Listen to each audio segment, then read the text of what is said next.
I'd like to introduce you to Robert and Lara, and Guilherme and Georg will be talking to us about crypto taxation. Oh, you have your own.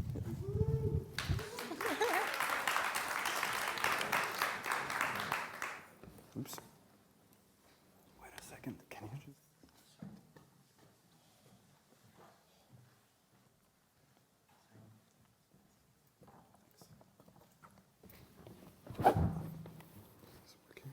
Can everybody hear me? Great. So welcome. Today we have a very important topic, crypto taxation. I think in Portugal in particular that's a very hot topic. And we have a very distinguished list of participants. I don't know if they can hear me already. There should be Georg Brameshuber, who's a fellow Austrian of mine, so I'm Austrian too. He's a fellow at the Institute for Financial Law at the University of Vienna. And he's a tax expert, basically, so he's doing taxation all the day. So he will be our researcher on this panel. Guilherme Maia, he's senior legal counsel at BCAS, which is a law firm in Malta.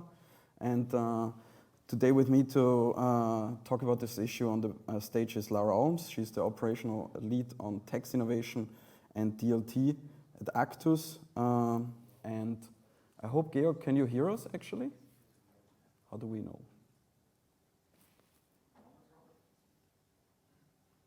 Can you hear us already? Sorry for this short delay.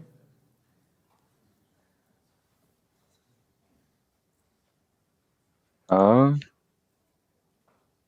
I can hear you. Perfect. Okay, perfect. I can hear you as well. Guilherme, can you hear us? I can. Yes. Can you hear me? Okay, we Great. can see them. Let's see if we can hear them. Oh, maybe we can hear us, but they don't listen to us for some reason. It's good this is the Can hear you so don't clear and worry. sound. Afterwards it will work. I can hear you as well, but apparently they can't hear us. So Yeah. Just start singing the Austrian anthem, Georg, then we know you're here.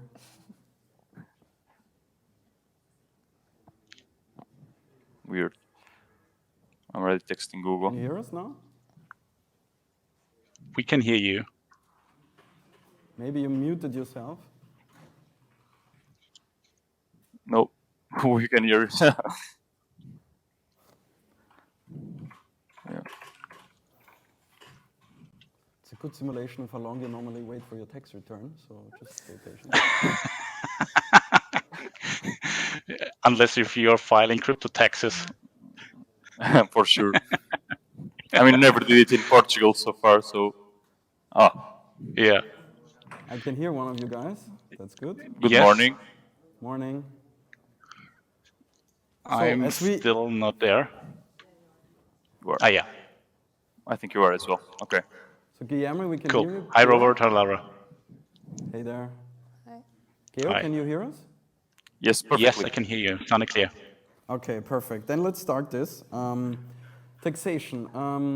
Georg, I know you work on this for quite a while, and maybe as you're researching on this, could you maybe elaborate a bit like what the problem is at European level, generally with crypto taxation, so we get like a good idea of where actually we have to look for solutions, what are the issues, and why is there no maybe European solution to the whole thing?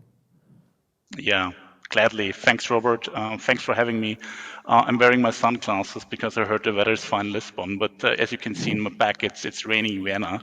And if we are talking about rain, it is pretty much raining on the duck we are having in this theme, and I think this was the perfect hashtag also for the taxation conundrum now we are having with crypto taxes.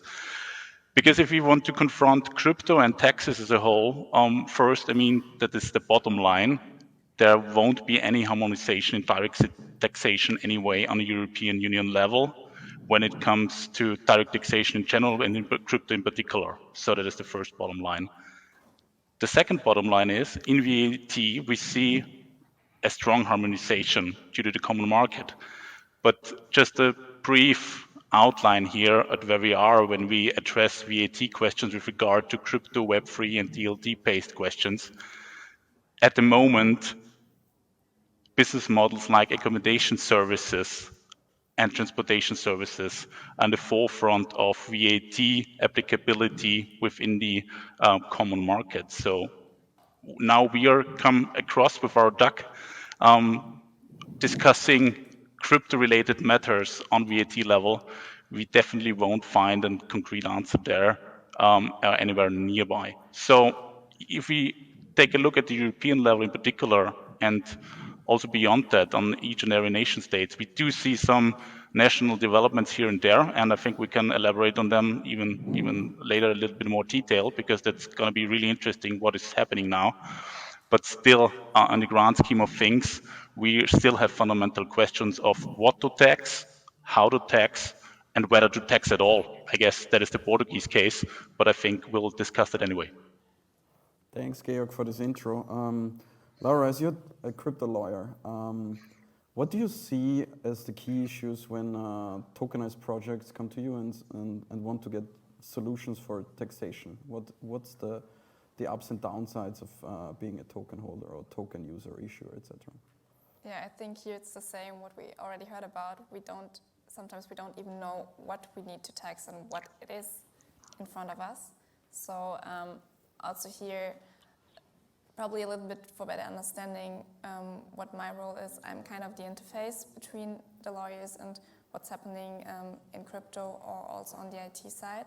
So I have kind of backgrounds from both, and there we try to translate what's happening to the lawyers and accountants so that they can then correctly do the tax declaration or the bookkeeping. And there we also see if somebody comes and say, we have a tokenization project, it already starts, what are you tokenizing? Because then we have to look behind it, what is it exactly? Because not every token is like a token, and then it differs also, for example, from like my consultancy is in Liechtenstein, and there already we are differentiating between the civil and the tax definition of, for example, utility, security token, etc. So we really have to look behind this. So this whole tokenization project always needs to be studied in its business model itself. Okay. And when you look at this from a pan-European perspective, are there countries which do it better than others? Is there like a front runner? I mean, we're in Portugal. Maybe you're in the best place for that already. Like, I would say, I wouldn't say there's the best country at the moment or not. But what you're hearing a lot is that Germany is great. But I think this is because we have this 1 year period after which you can sell your token tax-free, or your capital gains aren't taxed if you have hold your coin or token for more than 1 year. But otherwise, around this, we still have a lot of problems, like how do we evaluate NFTs, what's about liquidity pools, etc. So we don't have a crypto tax law. We just use the current law and then have our facts and circumstances with it. But I think in terms of having this 1 year period, there Germany is great. But when we are, for example, looking to Liechtenstein, there we don't tax capital gains at all, so it might be better. Yes, but probably one thing about this as well, I think it's not always important to look where are my tax rates and what will result in lower tax liability. But it might be also important to look at what is manageable and handleable to prepare for the tax authorities. Because also if I'm not paying much taxes, but I spend hours of work in preparing the data so that the tax authorities can understand and I'm tax compliant, then probably my costs for my lawyers or the time I have to spend is much higher than even what I'm saving in taxes. I think this is important as well, and it's not that often discussed, in my opinion. Yeah, that's a very good point. Guilherme, as you've been working with the Portuguese government on the review of the crypto taxation bill for next year, could you maybe elaborate a bit what we're seeing there and what are the upsides we can expect, if there are any, and what are the changes and maybe pitfalls that might come out next year? I think you're muted. Or? No, now we okay. hear you. Okay, perfect. First of all, thank you very much for the invitation. Pertaining to your question, so Portugal is basically, as Lara described, following the German tax regime. So we basically will be exempt from any tax gain if we hold a certain crypto asset for more than 1 year. Apparently, this seems like a great initiative, especially because it brings legal certainty, whereas before Portugal was in a gray area where nobody really understood what was going to be taxed, what was actually taxed, and how to even report any gains that we could potentially have. The major problem that we're currently seeing in the negotiations with the Portuguese government is that they may be a little bit reluctant pertaining to crypto taxation, which, on my humble opinion, I think it's one of the major, or if it's not even the major, concern that people have, especially because we are dealing with very sophisticated investors where they currently use like DeFi every day, and it's impossible, I would say literally impossible, to try to have a proper reporting of every transaction that you have, or any transfer or transaction from crypto to crypto within the year. So from my understandings, we are going through the right direction, but there is still a lot of work to be done, especially when we are discussing crypto to crypto transactions, which can be either something that will be extremely interesting for Portugal and stay competitive in the European scene, or probably can even break or remove any interest from foreign investors or capital to come to Portugal if crypto to crypto is to be taxed in every single transaction. Okay, thanks for that. Just as we're in Portugal right now, what could be the community do, or participants of the ecosystem here do, to maybe help to push this in the right direction? Is there a way to do it, or is it a behind closed doors negotiation? So how approachable are people that are dealing with this? Okay, so we have basically 3 associations in Portugal that try to represent the community as best as possible. And you can contact any of these associations to communicate any concerns that you might have, and then the associations are communicating directly with the government. So it's still, let's call it the traditional process, but obviously we're open to any concerns or any advice that you may have, and then we try to pass it along to the government. Okay, thanks. So guys, you know what to do now. Georg, as you've been involved in the OECD work, do you see any time soon any pan-European tax regulation coming out that is like, that can be actually called like a crypto taxation? Because the DAC 8 regime is a reporting regime, right? So is it Exactly. like, excuse me? Exactly. Sorry. Yeah. So Yeah, just to briefly elaborate on that, I mean, yes, we have a strong harmonization on reporting standards, and this is coming back to the not attack theme, because what is happening under the big chapter, the subsection of the crypto tax conundrum is that on the first page, we ask ourselves direct and indirect questions on how to tax.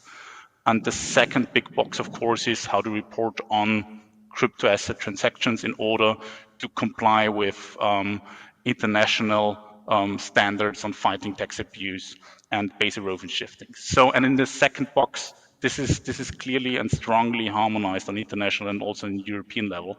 And we do see, coming with the work from the OECD, a strong development towards that strong harmonization by simply putting crypto assets under the umbrella of financial instruments, assuming that we see within capital markets the same tendencies towards movement of capital within the crypto sector as well towards tax havens. And in order to avoid this, the whole crypto sector, as hashtag not attack, is put under this framework, simply put. So that's what, in fact, and in a nutshell, the OECD proposed, and now the European Commission is well following suit with the DSC8 proposal on that, and it's still yet to come. And it's, I guess, happening quite soon that they will propose the DSC8. But to answer your question directly, Robert, is whether there will be some sort of harmonization. What I do see is still the tendency, especially from the European Commission and also from the OECD. Remember the report from the OECD back in 2020, when the OECD simply published a survey of all participating member countries of the OECD on how to tax crypto-related transactions and crypto assets as such, that there is a strong tendency of these international bodies, be it the OECD and the European Commission, to publish, well, not legally binding documents or non-papers in order to outline a best case taxation framework for crypto assets and the crypto ecosystem. And the European Commission, at least informally, said so that they will publish such a paper alongside the DSA8. So that's going to be interesting for sure, because of course for nation states and for all nation states who are eager to reform their tax laws according to the new format of crypto assets or the crypto ecosystem, that outline is of course interesting and as a form of soft law, truly harmonizing.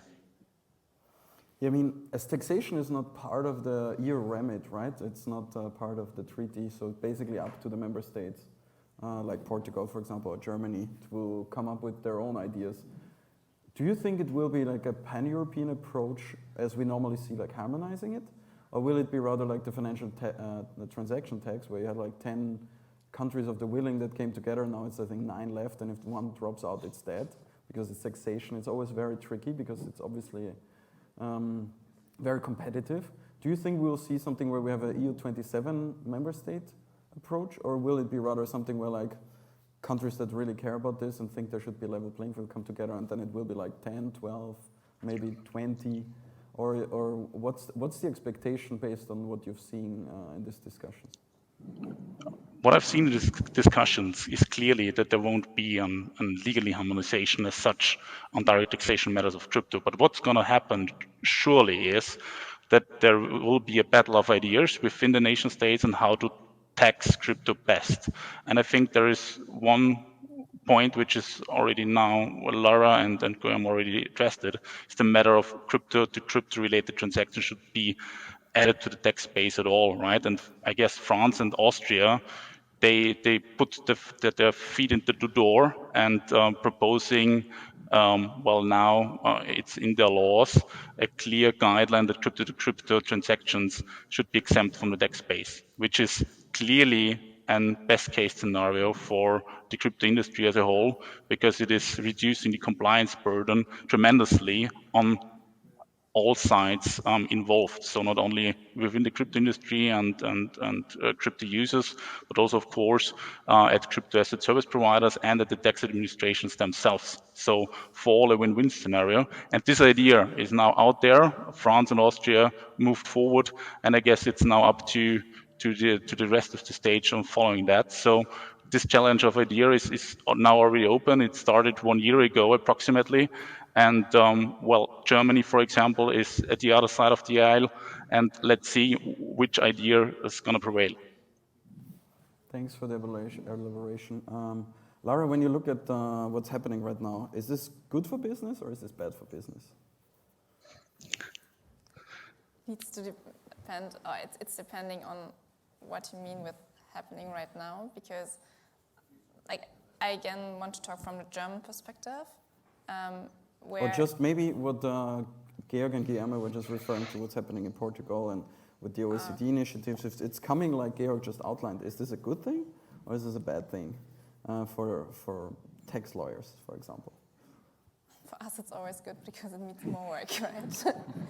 So, but all in all, I think I'm also thinking that it won't be harmonized all in all, because for countries, they are using taxation to gain talent and also to attract businesses to come to them.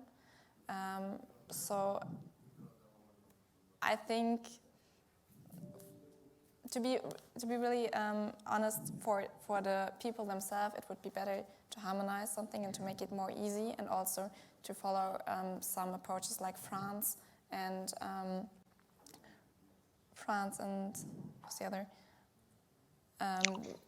where you Austria.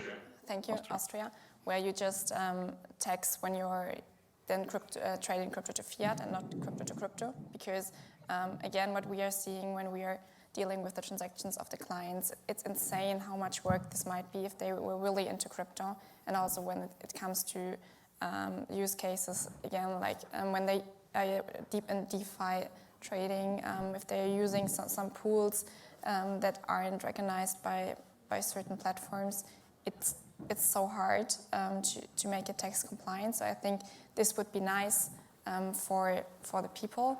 But when we again look at what's nice for example, countries, so that they can attract talents, then it might be better to be different than other states and to be better than other states. I think there's a different, in my point of view, where you have two perspectives. Okay. Guilherme, when you look at this from your perspective, is there somebody outside the European environment, or maybe even in Europe, that is not part of the EU that does it better than us, or aims to do it better? How's the US dealing with this, for example?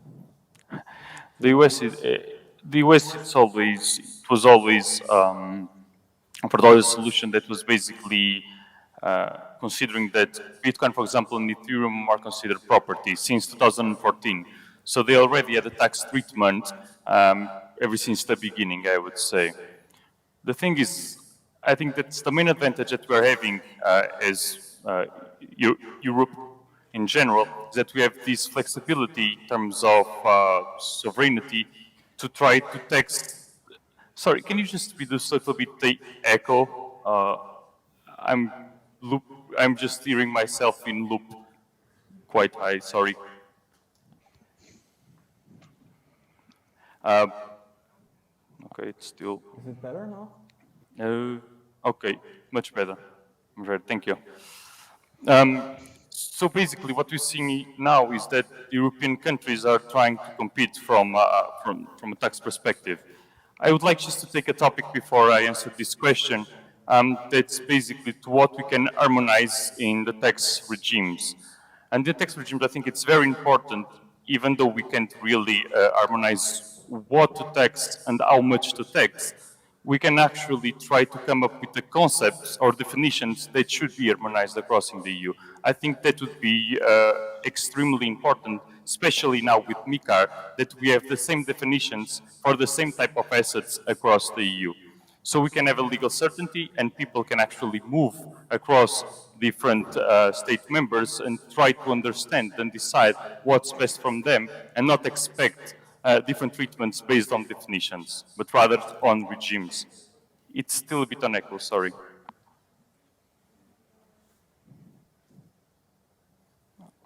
Let me know when it's better.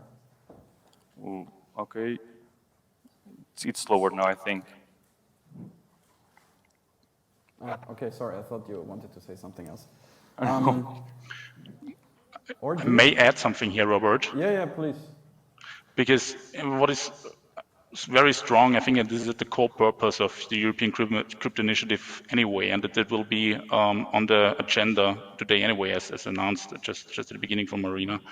It's the question on how to involve and foster base layer activities or protocol layer activities, especially in Web3 ecosystems, right? Because it all comes to the governance and technical setup in the base layer. And what taxes could do in that regard is to form by legislation tax incentives to foster such ecosystems. And I give you a very simple example. Under the Austrian crypto tax reform, which was introduced in 2022, staking rewards, if you're partaking consensus algorithm, it is not energy consuming, such as proof of work, is not taxable at the moment of income. And this is clearly a tax incentive for consensus algorithms and activities on the protocol layer, at the base layer, where you're not, of course, energy incentive, but where you have other forms of consensus algorithms. And as we all know, there are various, there's thousands of possible forms of consensus algorithms and base layer activities, which form, of course, to the financial incentive, some form of income. And well, what did the Austrian crypto tax reform simply do is saying, well, that's a valid activity, and we acknowledge that it's an economic activity, but at the same time, we exempt it from tax at the moment that the income is derived. And that is a crucial argument for tax incentives happening in that area, whereas one can say activities which are energy intensive are, from a tax perspective, discriminated. But that's a clear tool taxes have in modern democracies, incentivize people, taxpayers, citizens to a behavior. And in that regard, I clearly see an incentive for baseline activities where it is not necessarily interlinked with energy consumption. And there I see a huge potential, because that is just one move, and there we can talk about a million of other moves. Tax instruments could add to that discussion here. Thanks, Georg. I don't know, Guilherme, do you want to comment on that? Yes, I actually have a question. That is something that we're seeing across here in Portugal, is that obviously the government, it's quite concerned about the public opinion, and especially the traditional finance opinion, when comparing crypto assets with traditional financial instruments. And I was wondering in Austria if you're having this problem, say for example staking, where you receive revenue from depositing your capital or giving to third party and generate passive income from it. Shouldn't it have the same tax treatment as, for example, lending or just having a bond, for example, the yield or the interest generated from the bond? Because here in Portugal we have these two political sides. One, that the Portuguese government wants to be on the foremost innovative solutions in the crypto economy area, but at the same time it still needs to be compared with the financial traditional finance industry. And they are obviously trying to please both worlds, and it's very hard to find that equilibrium. But in Austria, with this proposal, this does not seem to be the case. Do you have any backlash on the, I would say, like traditional finance lobbies or something? Just out of curiosity. No, that's exactly what happened, and that's why lending activities and all other forms of passive income activities, especially mining, proof of work mining, clearly put, and it's also defined in the Austrian tax law as well. What is mining? Which is obviously proof of work mining. That is what is under this definition, and that is following exactly traditional taxation of financial markets. So this is deriving interest. So bottom line. But what happened is that the Austrian government acknowledged that there are other activities, for example, staking, which are other forms of consensus algorithms, and there are tons, millions of potential consensus algorithms out there, and we don't even know and can envisage which forms of consensus algorithms we might have in the future when we think about Web3 ecosystems and base layer development, right? And what simply the Austrian government did is, well, this is still early days, and we foster that aspect, and that's why the staking exemption, simply put, was introduced. And since this is not of so much relevance right now, but we are all here because we trust that will be of fundamental relevance in the future, that exemption still upholds. And I think this follows from various angles, very good policy goals, meeting traditional financial market constraints, the crypto industry itself, and the tax man itself. The funny story about all that is the crypto tax reform was under the Austrian, let's say, it is called eco-social tax reform. So it is really funny that mining was discriminated under that reform, under the crypto tax reform, of course, because it's energy consuming, and that's why, of course, the Austrian government acknowledged other forms of consensus and base layer activities under that regard. So I guess now the challenge of idea is open. I mean, that's one move. Now you can possibly argue whether that's a good move. From my perspective, for base layer activities, that's a very positive move, because it reduces the compliance burden of base layer activities. Secondly, it reduces the cash flow burden for base layer activities, and that are two main arguments for that tax policy move with regard to partaking in consensus algorithms activities.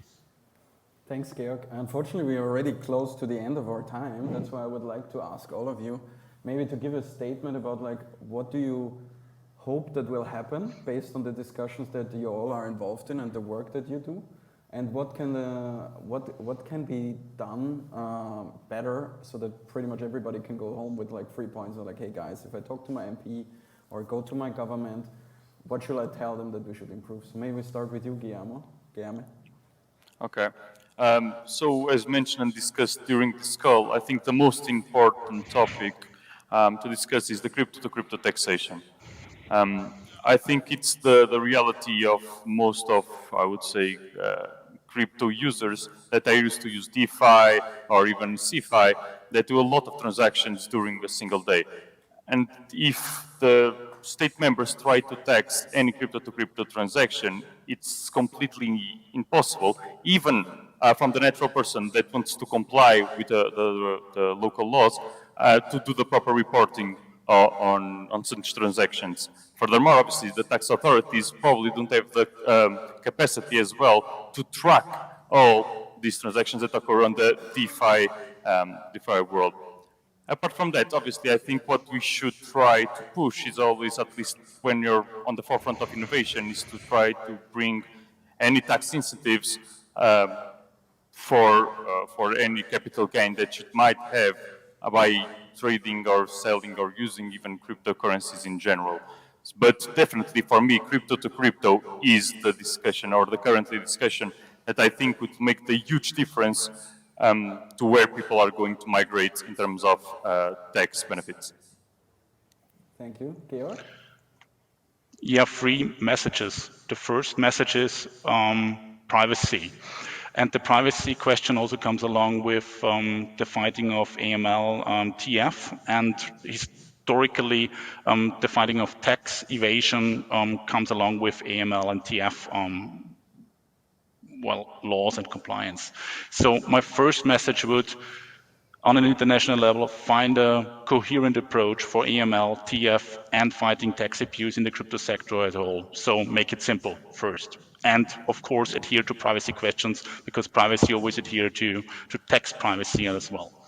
Second, tax law is a law for the masses, right? It is a huge procedural burden for all parties involved. So make it simple. So I underline what Guilherme said, and I underline the France's and Austria's position on that.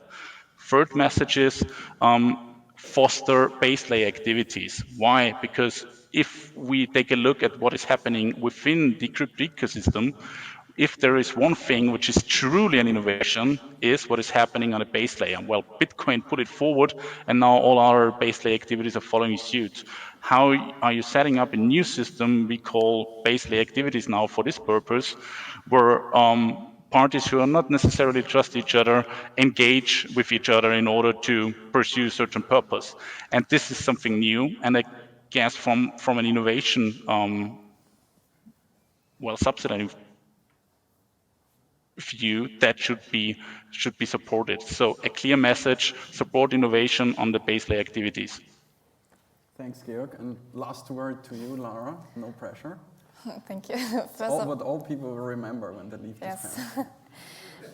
No, first of all, I also want to agree with 2 others that make it simple is the most important thing in my opinion, but also what Georg was saying earlier is that it would be very nice to have a shared definition of what crypto is. And I know this is very broad and this will be also very hard, but we should also have a shared definition in the European Union, what is an NFT, what is a liquidity pool, etc. And going very deep in this, then it might be also easier for businesses when they are thinking about, okay, can I incorporate in some other countries or open new branches? Do I have to discuss everything again? Do I need new opinions? So I think it's not only make it simple in order to probably only tax crypto to fiat and not crypto to crypto, but also to have shared definitions. I think this is very important. And the other thing that I think is important, especially in the taxation area, is education, because there's so much to do. When I'm talking with other people that are in this sector, it's really rare that they know what crypto is, and normally we meet a lot of lawyers that just come to our consultancy and say, well, it's my client, but please do the crypto transactions and the tax declaration only for the crypto things and send it to me because I don't want to do it. And I think there's a lot of fear and a lot of potential for just educate them so that we all find together new standards, how to treat it. And as I have third points, the third is, if this is not possible, then I hope that the community will develop great tools so that we can do the reporting to be tax compliant. Because at the current point of states, it's nearly impossible to cover everything if it becomes very, very complex. Maybe just 1 point on the definitions. As of mid-2024, we have MiCA, which solves that. Until then, we have to be a bit patient. So, but thank you all for participating. Thank you for taking the time. Maybe a round of applause for our panel. Thanks for listening in. I hope you enjoyed. Thanks for having us. Thank you. Thank you.